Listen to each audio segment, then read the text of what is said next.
Ceux qui font Monaco sont au micro. Je suis Geneviève Berthy et bienvenue dans le podcast de Monaco Info.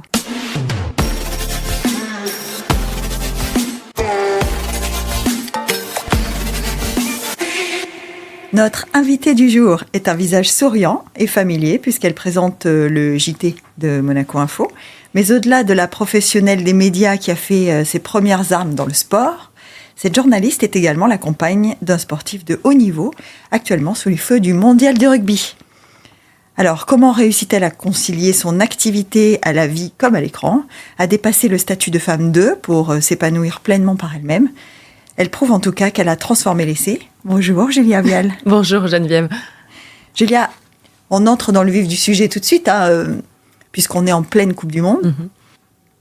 Comment on concilie une carrière passionnante, avec celle de son homme.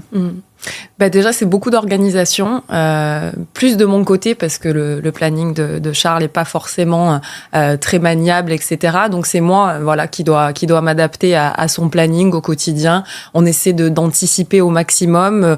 Il m'envoie ses plannings en amont. Voilà, on essaie de faire au mieux. C'est pas toujours possible. Il y a des matchs auxquels je ne peux pas assister. Il y a des week-ends où il était disponible, où je ne peux pas être à la maison. Voilà, c'est beaucoup d'organisation. J'avais un petit peu peur au début, c'est vrai, avec mon travail, que ce soit difficilement conciliable sa vie et la mienne, mais en fait, avec de l'envie, on y arrive à tout et ça se passe très très bien. Charles, c'est Charles Olivon. Mm-hmm. Exactement. Donc vous vivez dans le Var, oui. Quelque part à côté de Toulon. Oui, c'est ça, à Carqueiranne précisément. Vous vous êtes rencontrés comment ?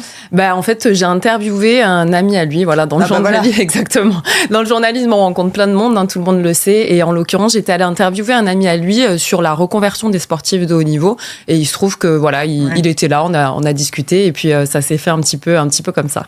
Alors, journaliste qui interviewe, ça fait un moment maintenant que tu fais ce métier. Je vieillis. Non, c'est pas ce que je veux dire. Moi, je parle plutôt d'expérience.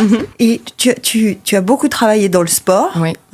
Et comment ça se passe pour une femme dans ce milieu-là ? Parce que on est tous assez quand même, lucides. Oui. Alors, à savoir que le sport, moi, ça a été un petit peu du hasard. C'était pas une passion véritable, que ce soit pour le foot ou même le sport en général. Bon, je traite pas du tout du rugby, moi en l'occurrence, mais c'était pas une passion viscérale comme beaucoup de journalistes qui sont journalistes sportifs. Moi, ça a été un peu un hasard. Il y a une dizaine d'années, ils cherchaient pas mal de femmes pour justement présenter des émissions sportives. C'était un petit peu plus sexy, si je puis dire, attirant ou agréable pour, selon eux, les téléspectateurs à regarder.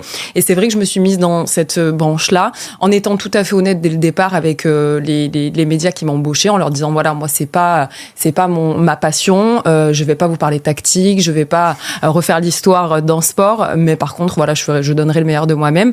Et en l'occurrence à l'Olympique Lyonnais, où j'avais une quotidienne tous les soirs en direct, je passais les plats. Alors il y a des gens qui trouvent cette expression un petit peu réductrice, mais c'était clairement ce que je faisais. Moi j'étais là pour donner la parole à des sportifs, à des footballeurs, pour un petit peu aussi faire parler les chroniqueurs. Et pour être tout à fait honnête avec toi, j'ai jamais eu, beaucoup m'ont posé cette question, mais j'ai jamais eu aucun problème, ou j'ai jamais mal vécu des faits où il y aurait pu avoir un petit peu de machisme, où j'aurais pu être un peu mise en porte-à-faux, mais parce que comme j'étais claire dès le début sur le fait que c'était pas une passion de base et que j'avais pas des compétences incroyables à ce niveau-là, on n'a jamais pu me le reprocher. Et concernant le sexisme ou le machisme, très sincèrement, j'en ai déjà vécu, c'était presque même hebdomadaire, mais c'était plus des petites choses où les hommes ne s'en rendent pas vraiment compte, où c'est du quotidien. Mais c'est pas quelque chose que j'ai mal vécu. Moi, ça me passe au-dessus, ça me glisse au-dessus. Je me sens pas du tout inférieure aux hommes, bien au contraire. Et du coup, franchement, quand j'avais l'impression qu'il y avait un peu de machisme ou de sexisme, ça me faisait plus rire qu'autre chose. Je leur un petit peu coupé l'herbe sur le pied, et ça finissait souvent en moquerie de ma part. Mais ça s'est toujours bien passé. J'ai eu de la chance d'avoir beaucoup de collègues très bienveillants et de faire de très belles rencontres dans le sport. Donc franchement, ça a été que du bonheur. On fait des métiers de rencontre, évidemment, quand on couvre l'actualité, quand on interviewe, c'est pas forcément. Charles en est la preuve. On fait des rencontres. Quand on est jolie, merci. Oui, les téléspectateurs peuvent en témoigner. Quand on est jolie et qu'on grandit jolie, est-ce qu'à un moment donné, on prend conscience de ce que ça change dans le regard des gens ou pas? Alors moi, pour être, je me trouve pas incroyable ou je me trouve pas belle. Je me suis jamais trop posé de questions sur le physique. J'ai grandi dans un environnement très positif où le physique n'était pas le plus important. J'ai des parents commerçants qui m'ont toujours poussé un petit peu à réaliser mes rêves, mais à rester telle que je suis. Des fois, je vois que si, il y a des hommes, ils sont peut-être plus agréables avec moi qu'avec un monsieur. C'est pour ça d'ailleurs que dans le sport, ils cherchaient des femmes, il faut être honnête. Oui, ça, c'est sûr. Voilà, les sportifs, ou même, je sais pas, les acteurs où il y a des gens. Une femme, c'est plus doux, on apporte un regard différent. Enfin, voilà, il y a plein de petites choses. Après, à ce niveau-là, je me suis jamais trop posé de questions. Mais effectivement, ça amène des facilités dans la vie où on a un contact un petit peu plus agréable avec les gens. Est-ce que tu dirais que le fait, cette différence homme-femme, tu l'as vécu dans ta famille? Est-ce qu'il y a beaucoup de femmes dans ta famille? Oui, alors j'ai une sœur jumelle. Ah, voilà. Voilà, j'ai une sœur jumelle, Lisa. J'ai un grand frère, Julien. Mes parents, je sais pas, n'ont pas cherché très loin pour les prénoms. Julia, Julien. Ils se sont pas cassés la tête. Mais moi, j'ai grandi avec une maman qui, on va dire très clairement, commandait à la maison. Voilà, une maman qui prenait les décisions. Une chef, exactement, une chef de famille, parce que ça arrangeait bien mon papa. Ils travaillaient tous les deux et mon papa trouve que ma maman prend les meilleures décisions, donc pourquoi lui en prendre? Donc non, j'ai vraiment grandi dans ce contexte-là où c'était ma mère qui commandait dans le travail, à la maison, qui nous dirigeait de la bonne façon. Et du coup, c'est vrai que ce parallèle-là, homme-femme, je me sens pas du tout supérieure à un homme, mais je me sens rien, comme je te le disais, inférieure. Et j'ai vraiment un sentiment d'égalité en tout point, tout comme avec Charles par rapport à sa carrière ou à la mienne. Sa carrière n'est pas plus importante que la mienne, ma carrière n'est pas plus importante que la sienne. Alors la sienne est un peu plus courte, donc forcément on fait des choix dans l'immédiat qui des fois vont un peu plus vers lui, mais j'ai vraiment un sentiment d'égalité totale. Alors je sais qu'il y a encore plein de combats à mener par rapport à l'égalité des salaires, il y a plein de choses voilà comme ça, mais c'est vrai que moi dans mon quotidien, j'ai vraiment un sentiment d'égalité et de bonheur à ce niveau-là. Bon, néanmoins, puisqu'on parle de Charles, on a un peu de stress quand même quand on le voit sur le terrain, parce qu'il fait un sport, il est rugbyman, il fait un sport violent, enfin en tout cas qui fait mal. Ah oui, où il peut se faire mal. Est-ce qu'il y a des moments où on est stressé, on est au-delà du résultat? Parce que bien sûr, on supporte tous tout le monde. Mais... en fait, je t'avouerai qu'avant les matchs, j'ai jamais été très stressée. Bizarrement, là, pour le match d'ouverture de la Coupe du Monde contre la Nouvelle-Zélande, c'est la première fois de ma vie où j'ai été stressée vraiment pour lui, parce que je savais un petit peu l'importance de cette compétition. Ça fait des semaines, pour pas te dire des mois ou des années qu'on l'attend et qu'on en parle, voilà, au sein de notre foyer. Donc, je savais l'importance que ça revêtait. Et effectivement, là, j'ai été stressée. J'ai fait une crise urticaire, pour te dire, avant le match. Si tu m'avais vu, j'avais des plaques de partout, alors que ça ne m'est jamais arrivé. Et donc là, j'étais vraiment stressée. Et en fait, évidemment, tout le long, dès que je le vois au sol, j'ai des appréhensions. On a vécu ses blessures ensemble. Il a eu ses ligaments croisés. Blessé, il a été blessé. Donc, nous, après, c'est leur histoire. Moi, je le soutiens du mieux que je peux dans notre quotidien. Mais ce qu'il fait sur le terrain, ça lui appartient. Et moi, ce qui me fait le plus mal, c'est plus l'après, le lendemain, quand je vois que c'est difficile pour lui. Voilà, c'est vraiment un sport difficile de contact. Et il y a des lendemains où ils sont un petit peu abîmés quand même. Bon, ils sont abîmés, mais tu dis que ça ne t'empêche pas de continuer à relever tes propres défis. Alors, on essaye de faire un petit parcours comme ça pour comprendre. Donc, tu démarres à l'OL ou avant? Non, alors en fait, moi j'ai fait mes études à Marseille, j'ai fait une licence européenne de journalisme. D'accord. Je suis partie à Londres pour un peu appréhender la dimension européenne justement de ma discipline. Échec cuisant, j'ai rencontré des Français, j'ai fait la fête pendant 6 mois et mon anglais laisse clairement à désirer à ce niveau-là. Et après, moi j'ai été embauchée après un stage pour une télé locale à Marseille, où j'ai fait mes premières armes. Et après, j'ai été débauchée par les Girondins de Bordeaux, donc club de foot aussi, où je présentais des émissions. Et puis la vie a fait que, au gré des opportunités, je suis revenue dans le sud pour aussi là travailler pour une télé locale. Et là, on m'a encore débauchée Cette fois, c'était l'Olympique Lyonnais.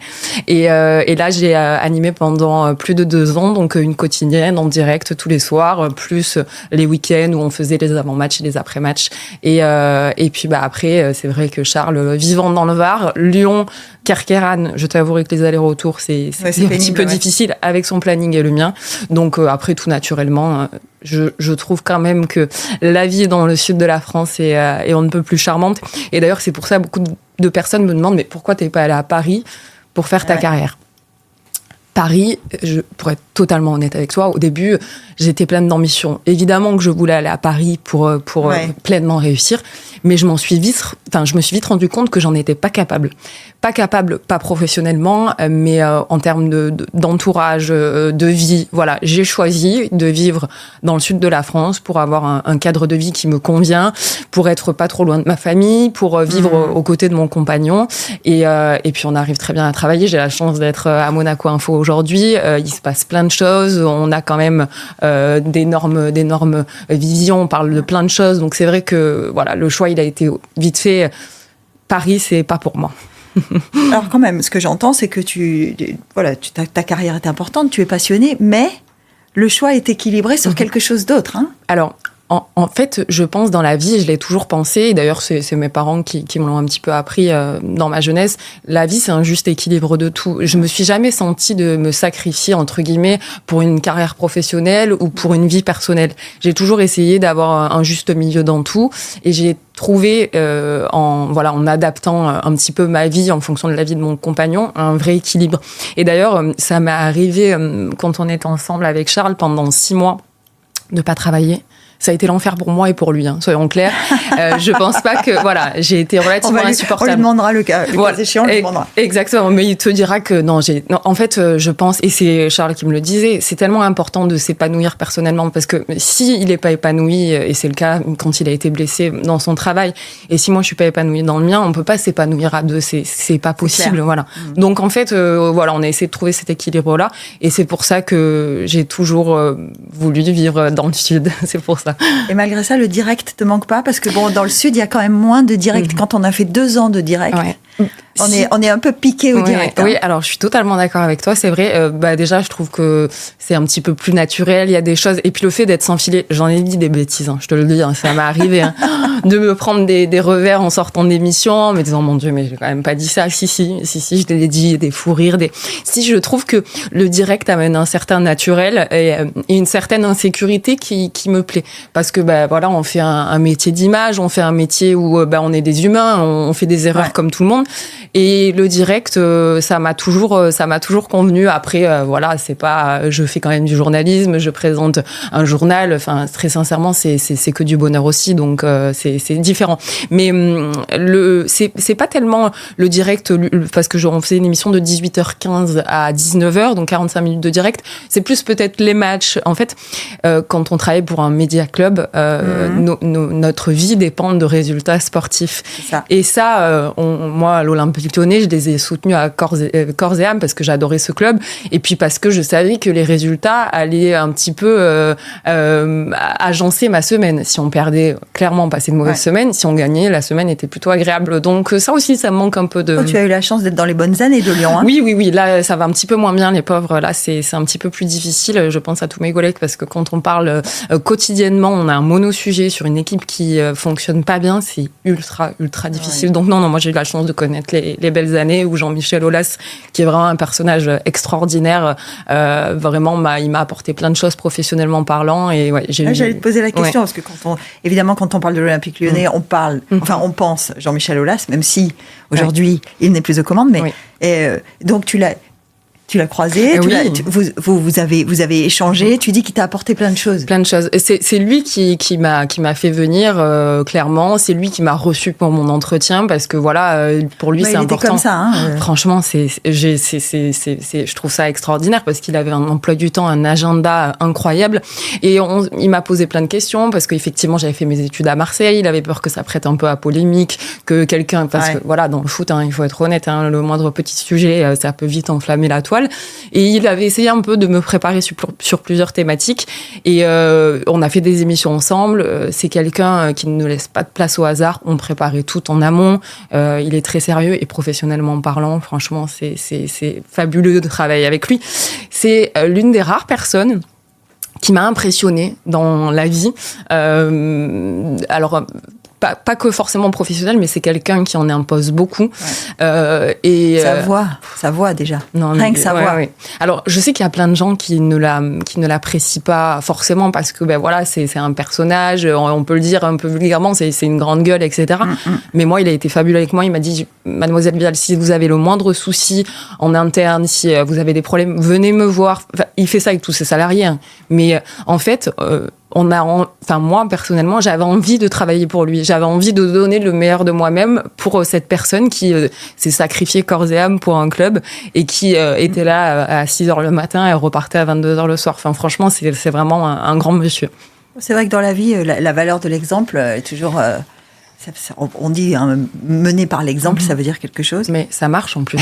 Ça marche, mais oui, ça fonctionne. On a envie de donner le meilleur de nous-mêmes quand il y a quelqu'un d'irréprochable en face de nous. Oui. Là, le travail en équipe, tu dirais que c'est ce qui est le fil conducteur de ta carrière jusqu'à maintenant ou tu fais des choses seule? Alors justement, oui, alors ça l'a été pendant très longtemps et d'ailleurs, je prends énormément de plaisir parce que comme tu dis, on a un métier d'image, mais on a aussi un métier de contact, de rencontre ultra humain.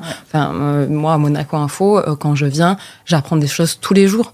Je rencontre des gens différents tous les jours. Enfin, c'est une richesse. On a cette chance à Monaco, on a cette chance d'être une petite plateforme universelle en fait. C'est incroyable. Enfin, vraiment, c'est incroyable et je savais que j'allais m'enrichir, mais je pensais pas à ce point parce que c'est vraiment de l'enrichissement intellectuel humain quotidien et c'est ultra agréable.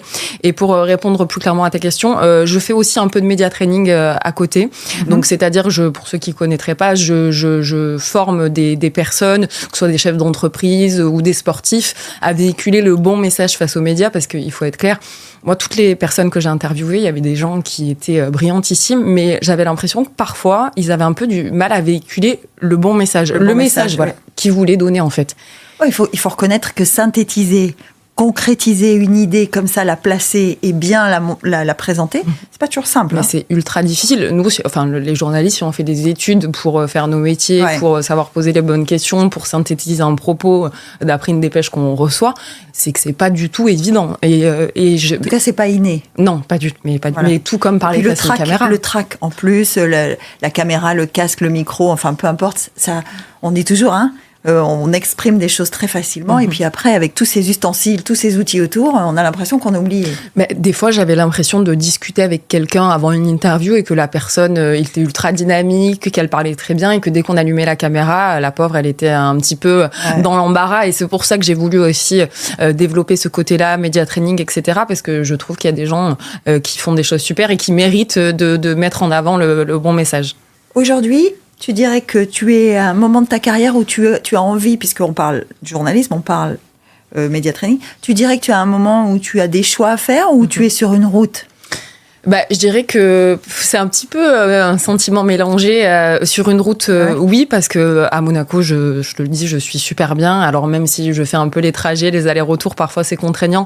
On a la chance d'évoluer dans un environnement qui est incroyable. Enfin moi, à chaque fois que je viens, au-delà du cadre qui est magnifique, je me sens bien, je me sens en sécurité, je me sens vraiment riche de toutes ces rencontres, comme on disait. Et puis à la fois, oui, à un moment donné, il va falloir aussi faire des choix. Après, là, je pense plutôt à Charles. Donc là, on va rester encore un petit moment à Toulon. Mais à un moment donné, lui, sa carrière va s'arrêter. Est-ce qu'on va vouloir rester dans la même ville où on est? Est-ce qu'on voudra partir? Enfin, je sais pas, c'est des questions qu'on va se poser. Mais le temps, j'allais dire à long terme, mais le temps passe tellement vite. C'est ça, et puis le temps d'un sportif passe très vite. Ah oui, le temps d'un sportif passe très vite. Mais là, surtout en pleine période de Coupe du Monde, je me rends compte encore plus que le temps passe à une vitesse incroyable. Mais c'est vrai que je te dirais plutôt que je suis sur une vitesse de croisière qui me va bien, qui me convient, mais comme j'aime pas me rester sur des acquis, etc., peut-être qu'à un moment donné, je me reposerai. Mais des questions, j'allais dire, plus par rapport au média training. Moi, le journalisme, c'est ma passion. J'ai toujours su que je voulais faire ça. Je me suis jamais posé la question. Julia, petite, Julia, tu veux faire quoi dans la vie? Journaliste. Mais c'est fou parce que même quand on me posait la question, je me demandais pourquoi les gens me demandaient, parce que c'était tellement évident pour moi que c'était ça. Et mon grand-père avait un bio. C'est trop rigolo. Je te jure, je me suis jamais dit. Tu dis que tu as une sœur jumelle. Qu'est-ce qu'elle fait comme métier? Alors, ma sœur, elle a repris les commerces de mes parents. Moi, j'ai une famille de commerçants. Vraiment, c'est l'ADN de ma famille. C'est le travail, c'est le partage. Mon frère est commerçant aussi. Mes parents sont toujours commerçants. On est vraiment une famille tournée vers le travail. Et d'ailleurs, c'est vrai que moi, quand je disais journaliste, pour mes parents, ils m'ont soutenu à 2000%. C'est eux qui ils m'ont payé toutes mes études. Ils ont été vraiment dans un accompagnement fabuleux. Mais ils trouvaient ça pas farfelu. Mais journaliste, d'accord. Ils comprenaient pas trop, mais pourquoi pas. Le petit canard. Oui, exactement. Et en plus, à l'époque, mon grand-père, et maintenant c'est mon oncle, avait un bureau de tabac presse. Et en fait, le journal, les journaux me passionnaient. La texture, voir l'écriture. Et je disais toujours à mon père, mais j'avais, je sais pas, 6-7 ans, tu verras, il y aura mon nom en bas. Mon père, il passait, il disait, elle dit ça comme ça. Et finalement, j'ai fait de la télé, mais je te jure, c'est fou. Vraiment, ça a toujours été ancré en moi. Je voulais pouvoir donner accessible aux gens de l'information. Je trouve qu'on a tellement de chance de vivre à Monaco, en France, dans des pays où on a accès à quand même une source d'information et où on a une liberté de la presse aussi importante que ça m'a toujours, je trouvais ça fabuleux. Voilà.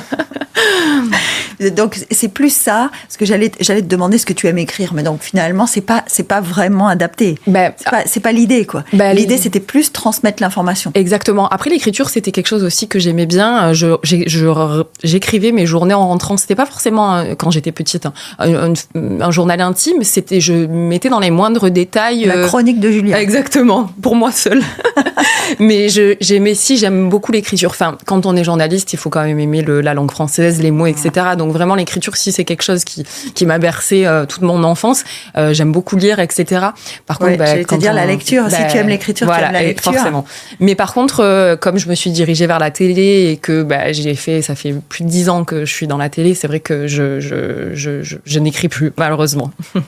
Et la télé, c'est un métier d'apparence aussi. Hein. Donc on change aussi de code, parce que le journalisme, c'est une chose, et puis la télé, c'est encore autre chose. Oui, c'est encore autre chose. Et ça, comment tu l'as appréhendé? Parce que on disait au début, quand on est jolie, d'accord, il y a vraiment une façon d'appréhender l'apparence. Qu'est-ce qu'on veut transmettre comme message aux gens qui nous regardent? Parce que l'apparence est un message. Comment tu t'habilles le matin, on s'en rend pas compte, mais en fait, on véhicule un message sans le savoir. Les choix de vêtements qu'on fait, c'est pour véhiculer un message, que ce soit conscient ou pas. Alors, je t'avouerai que ça, c'est un truc qui m'a...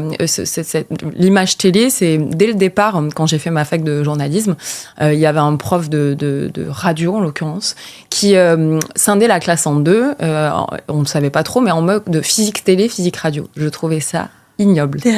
Terrible, exactement. Mais je pense qu'il s'en rendait pas du tout compte, c'est que pour lui, il y avait certaines personnes qui étaient faites pour la télé, voilà, exactement, et d'autres qui étaient faites pour la radio. Je trouvais ça nul, mais vraiment nul. Et après, je t'avouerai que quand on fait de la télé, moi j'ai toujours dit, il faut être un peu mégalo pour faire de la télé, alors que j'ai l'impression de pas du tout l'être, paradoxalement. Je trouve aussi que la plupart des journalistes ont un petit peu un ego surdimensionné, parce qu'en fait, quand on fait de la télé, il faut accepter de pouvoir se regarder. Je te le dis. Et on a tous un problème avec notre image. Mais bien sûr, mais c'est évident. Mais moi, quand je me vois à la télé, je te le dis, des fois, je préfère ne pas me voir parce qu'on voit les moindres défauts, on est dans la critique avec soi-même. C'est très difficile. Et c'est ce qui a arrêté beaucoup de gens. Hein. Mais je le comprends. C'est ce qui fait qu'il y a beaucoup de gens qui choisissent de ne pas faire cette carrière parce qu'ils ont du mal à se voir. Mais des fois, il y en a beaucoup aussi qui ont du mal à s'entendre la radio. Je vois beaucoup de gens que j'interviewe, ils me disent « Oh là là, ma voix », parce qu'ils ont l'impression de ne pas s'entendre au quotidien.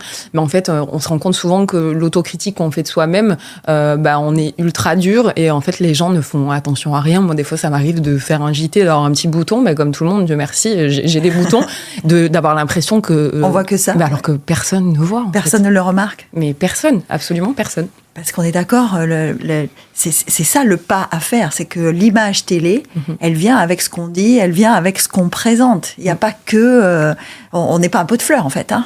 Non, on n'est pas un pot de fleurs. Et alors, tu vois, il y a beaucoup de gens, je pense, de prime abord, qui me rencontraient, qui pouvaient me dire, me le dire non, mais le penser, elle est là, c'est un pot de fleurs, elle est blonde, etc. Un petit peu cette image négative. L'image de la blonde. Oh là là, celle-là, ça colle à la peau. J'ai pensé à un moment donné me teindre en brune, tu vois, par rapport à ça. C'est vrai? Je me dis, Réellement? non, mais les gens, vraiment, par rapport à cette image de la blonde, j'avais l'impression de devoir prouver des choses dès le départ en les rencontrant, alors qu'en fait, j'ai rien à prouver à personne. Moi, je sais qui je suis, d'où je viens, et puis on ne juge pas les gens à une apparence, une enveloppe corporelle. Enfin, maintenant, mais ça, j'avais 20 ans, tu vois. Non, mais alors, je suis d'accord avec toi, on ne juge pas les gens sur une apparence, mais on est quand même dans une société.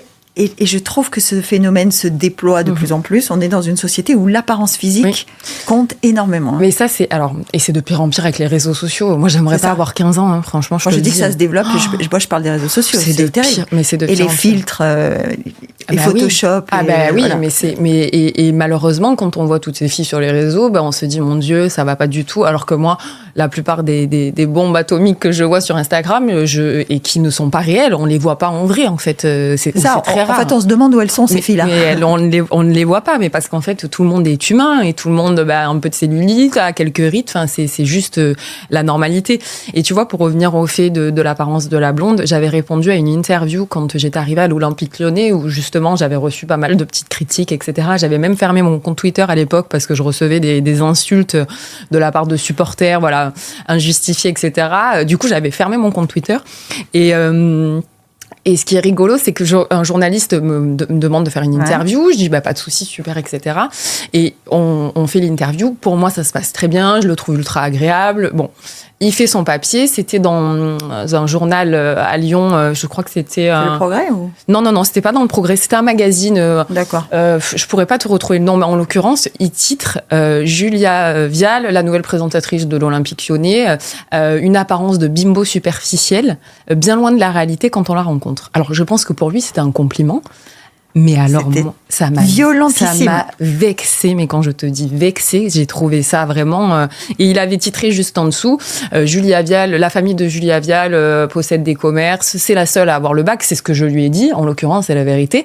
Mais il a tourné ça d'une manière vraiment abjecte. Péjoratif, en fait, mais c'était ultra péjoratif. Mais je pense que pour lui, non. Et ce titre, apparence de bimbo superficielle, bien loin de la réalité quand on la rencontre... mais j'ai mis plusieurs jours avant de le digérer. Je me disais, mais en fait, quand il m'a vu, c'est ce qu'il s'est dit. Ah ouais. Bimbo superficiel. Donc on est d'accord, il y a bien un jugement, a priori en tout cas, qui s'exerce sur l'apparence. Alors, sur l'apparence, et d'autant plus, je vais aller plus loin, comme je suis la compagne de Charles, qui est sportif, alors vraiment... Oui, le combo blonde, jolie, compagne de joueur. Oh là là, compagne de joueur. Déjà, pour la plupart des gens, je pense, je devrais pas travailler, mais bon, mon compagnon est plus important que moi, pour certains. Hein. Et puis moi, je le vois chez certaines personnes, ils s'en rendent pas compte, mais il y a des gens qui ne me parlent que de Charles, ou il y a des gens, je sais pas, je vais te prendre un exemple, on va recevoir un colis ou un ouvrier va passer à la maison et quand ils voient que c'est moi qui ouvre, ils sont dégoûtés. Ils sont dégoûtés et je déçois les gens quand c'est moi qui... Et c'est pour ça. Drôle, non, mais ça c'est rigolo, mais je le prends de la bonne façon. Mais en fait, c'est vrai que cette multiplication de facteurs parfois est ultra en ma défaveur. Franchement, tu sens cette pression-là de ceux qui vous entourent, tu travailles, c'est pas normal? Alors, je le sens pas vraiment cette pression-là, mais je pense qu'il y a des gens effectivement qui comprennent pas que ayant un compagnon qui a une carrière aussi active, qui réussit, etc., que j'essaie de mettre un peu ma carrière sur le même plan. J'ai jamais eu de réflexion à proprement parler, mais des fois je peux le ressentir où certains auraient du mal à comprendre que je fasse des choix de carrière pour moi et pas forcément pour nous. Ce qui n'est pas du tout le cas de Charles, en l'occurrence. Moi, Charles, il me dit toujours, fais pour toi. Ouais. Tu me dis, il y a des matchs auxquels tu peux pas assister. Ouais. Comment ça se passe quand tu peux pas y aller? Moi, j'ai un peu de frustration. Franchement, je te le dis, je suis dégoûtée, très clairement. Alors que pour Charles, il préfère quand je suis là, mais ils sont dans leur bulle, en fait. Moi, Charles, qui sache que je suis au stade ou à la maison, il sait que je le supporte de la même manière. Enfin, on vit quotidiennement ensemble. C'est plus moi qui ai de la frustration. Et là, c'est bizarre parce que quand je suis au stade, par exemple, j'ai moins peur des blessures que quand je suis... Voilà. c'est bête, mais comme je suis pas sur place, non, mais ça, c'est le syndrome de protection. C'est incroyable. Je me dis, il va se passer quelque chose. On a l'impression que parce qu'on est à côté, il se passe rien. Alors que franchement, encore une fois, c'est sa carrière. Le travail qu'il fait, c'est lui qui le fait. Les coups qu'il prend, c'est lui qui les prend. Enfin, moi, je l'accompagne du mieux que je peux dans notre quotidien. Mais et lui, alors, est-ce qu'il te regarde? Alors, hier soir, il a regardé le journal. Oui, il me regarde. Franchement, oui, c'est supporter numéro 1. Il regarde Monaco Info. Il essaie de suivre au maximum ce que je fais. Alors, des fois, quand c'est diffusé à 19h, il peut pas toujours. Mais il me fait toujours un petit retour, etc. Non, si, il me regarde. Il est critique avec toi? Pas du tout, absolument pas critique. Alors je pense pas que c'est parce qu'il a peur de mes réactions ou quoi que ce soit, parce que c'est pas du tout. Il a un caractère, il est basque, alors tu sais, il a peur de rien. Non, c'est parce que c'est quelqu'un de profondément bienveillant et que je pense qu'il sait que c'est mon travail, au même titre que moi je me permets pas de. Alors des fois il y a des matchs, il est moins en forme, mais j'aimais jamais de jugement de valeur ou de critique par rapport à ses performances. Je sais qu'il donne le meilleur de lui-même et dans la mesure où il sait que moi je donne toujours le meilleur de moi-même, voilà, il est pas du tout dans la critique. Après, à la maison, si, on se critique plus, mais dans le cadre professionnel, pas du tout. Parce que quand on fait de la télé, on parlait tout à l'heure de l'apparence, on a un truc avec la critique aussi. Est-ce que les gens qui t'entourent, ils te font des retours? Est-ce que avec tes collègues, enfin, comment tu vis ça? Parce que tu fais du média training, donc tu sais ce que ça veut dire. Oui, bien sûr. C'est la personne la plus critique, c'est ma maman qui me dit t'avais l'air un peu fatiguée. Ce haut, ça allait pas du tout. Tu devrais plus remettre ça. Mais c'est de la critique constructive où elle le dit pour mon bien. Donc moi, j'ai pas trop c'est pas que j'ai pas trop d'ego, mais j'ai pas trop de problème avec ça. Par contre, je sens il y a des jours où en fait, bêtement, je suis plus fatiguée que d'autres. La plupart des gens qui ont un travail de bureau, s'ils sont plus fatigués, personne va leur dire. Moi, ça se voit en fait. C'est pour ça que par exemple, on fait un métier où la sanction est immédiate. Quand même. C'est difficile. Franchement, c'est difficile. Et d'ailleurs, tu vois, je pense que je ferai pas de la présentation toute ma vie ou pendant encore très longtemps, parce que je trouve que c'est ultra difficile d'être dans ce rapport-là où les gens voient quand tu es fatigué, les gens voient que tu vieillis, les gens voient si tu prends 3 kilos, au même titre que le jour où je voudrais avoir un enfant, que je serai enceinte, là aussi... Une présentatrice enceinte, c'est super. Mais j'allais te dire, on n'en voit pas beaucoup. Peut-être, parce que justement, il y a cette réflexion de se dire mon image change et je suis pas prête à l'assumer. Mais je suis d'accord, mais on en voit vraiment pas beaucoup et je trouve ça, alors que la plupart des femmes enceintes, tant qu'elles le peuvent, elles peuvent continuer à faire leur travail. Mais je trouve qu'il y a très peu effectivement. Oui, après, il y a le cliché de toute façon, elle adore son boulot, elle lâchera rien, elle ira jusqu'au bout. Mais il y a aussi, et c'est une discussion qu'on peut avoir à maintes reprises. Il y a aussi le fait qu'une femme enceinte se sent pas malade. Elle a pas besoin de s'arrêter, quoi. C'est pas une maladie, comme tu dis. Non, mais je suis d'accord avec toi. Alors, il y a des femmes, malheureusement, qui vivent pas très bien leur grossesse, qui ont des nausées, voilà. Mais bien sûr, on peut continuer. Et moi, c'est vrai que j'aimerais continuer si ça m'arrive, parce que je trouve que c'était encore une fois tellement important de s'épanouir dans son travail et de faire des choses qui ont du sens et qui nous procurent du plaisir, que moi, j'aimerais pas que ça s'arrête du jour au lendemain. Par contre, je ferai pas ça toute ma vie, parce qu'effectivement, l'image que j'ai de moi, je suis pas sûre que je puisse la supporter très très longtemps. C'est dur ce que je dis, mais je le pense profondément. Ah oui, non, ça c'est même très dur. C'est très dur. Et alors, au demeurant, là, maintenant, je sais que ça va, mais tu vois, dans 10-15 ans, et c'est vrai que certaines critiques, moi, ça m'est arrivé. Alors, plus à l'OL, des collègues qui me disaient purée, ça va? Oui, ça va. Non, parce que t'avais l'air un peu fatiguée hier soir. Oui, peut-être que j'ai fait la fête la veille, ou que, tu vois, par exemple, quand je présente le journal, jamais je vais aller faire la fête la veille. Je peux aller dîner, je peux aller boire un verre, mais jamais je sortirai jusqu'au bout de la nuit. Alors que quand j'avais 22-23 ans, ça m'est arrivé. D'arriver pour faire une émission un lendemain de soirée, ça m'est arrivé. Maintenant, ça m'arrive plus. C'est pas possible. Julia Vial faisait la nuit. Julia Vial faisait la bringue. Non, je rigole. Non, Julia. Alors, j'ai fait, moi, un peu de travail de nuit. J'ai travaillé pour Eurosport de nuit pour préparer la matinale. Ça m'a pas du tout plu. Franchement, c'est tellement difficile. C'est dur, en décalage complet avec les gens. Enfin, franchement, je rentrais me coucher, les gens partaient au boulot. Vraiment, j'ai fait ça 3 mois, je crois, 3 ou 4 mois. Et j'ai arrêté, franchement, c'était pas du tout mon truc. C'était pas ton truc. Et il y a des gens qui aiment ça. Il y a des gens qui aiment être en décalage et faire les choses quand les autres ne le font pas. Mais, Dieu merci, il en faut pour tous. Oui, mais moi, c'était vraiment pas... je me suis même sentie ultra mal à l'aise de faire ça, tu vois. Alors, tu dis, je vais pas présenter le journal toute ma vie, enfin toute ma carrière en tout cas, puisqu'on espère que ta vie ira au-delà de ta carrière. Bien sûr. Mais et qu'est-ce que tu aurais envie de faire alors? Parce que tu fais du reportage aussi. Hein. Oui, alors justement, au début, quand je faisais de la présentation, j'aimais pas trop partir en reportage. Et là, plus le temps passe, plus j'aime partir en reportage. Le terrain, encore une fois, rencontrer les gens, sentir, parce que quand on présente, on sent pas ce qui se passe sur place. On n'a pas les tenants et les aboutissants d'un reportage, de ce qui s'est passé. Et je prends de plus en plus de plaisir. Après, te dire que je ferai du journalisme toute ma vie, moi je l'espère, parce qu'encore une fois, c'est ma passion. Donc voilà. Quand on a dit à son papa à 6 ans, tu verras un jour, il y aura mon nom. Non, mais peut-être que tu vois, je me dirigerai plus vers de la presse écrite, parce que malgré tout aussi la télé, il y a une certaine pression, voilà, comme tu dis, de l'image, parfois du direct, enfin que tu as un peu moins effectivement quand tu fais de la presse écrite ou de la radio. Donc peut-être que je changerai pas de métier, mais je changerai peut-être de vecteur ou de média. Et qu'est-ce qu'on peut te souhaiter maintenant? Alors ça, c'est une bonne question. Je pose souvent cette question en interview. Je trouve peut-être que je me suis inspirée. Peut-être. Écoute, non, mais je trouve que c'est une très bonne question parce que à la fois, c'est une question toujours très bienveillante et malgré tout, j'ai toujours l'impression que les gens, ils savent pas trop quoi répondre. Et là, je sais pas trop quoi te répondre. Alors c'est vrai. Si tu me retournais la question, qu'est-ce qu'on peut, voilà, j'aurais du mal tout de suite là à te dire un truc.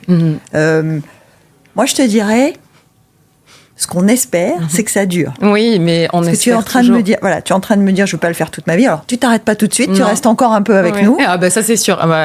Tant que vous voulez bien de moi je reste. Franchement, encore une fois, moi, je suis ultra épanouie à Monaco et sur Monaco Info. C'est une chance incroyable pour moi d'être ici.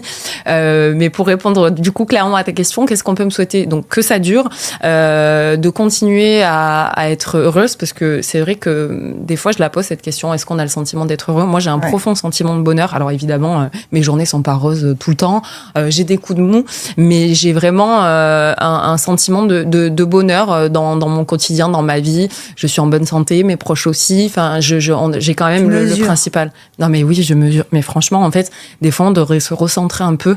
Et évidemment qu'on a des tracas et que c'est humain de se plaindre, mais quelle chance j'ai d'être ici, de te parler, quelle chance j'ai de pas avoir de soucis, graves. Exactement, graves.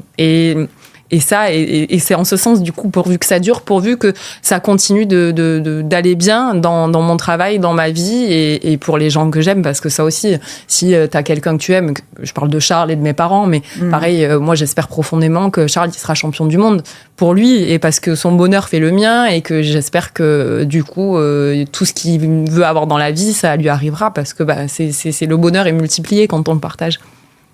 Et ce sera le mot de la fin. Voilà, exactement. Le bonheur est multiplié quand on le partage. Voilà. En tout cas, nous, on partage beaucoup de très bons moments avec toi. Merci. Et merci d'avoir partagé celui-là aussi. Merci beaucoup, Geneviève.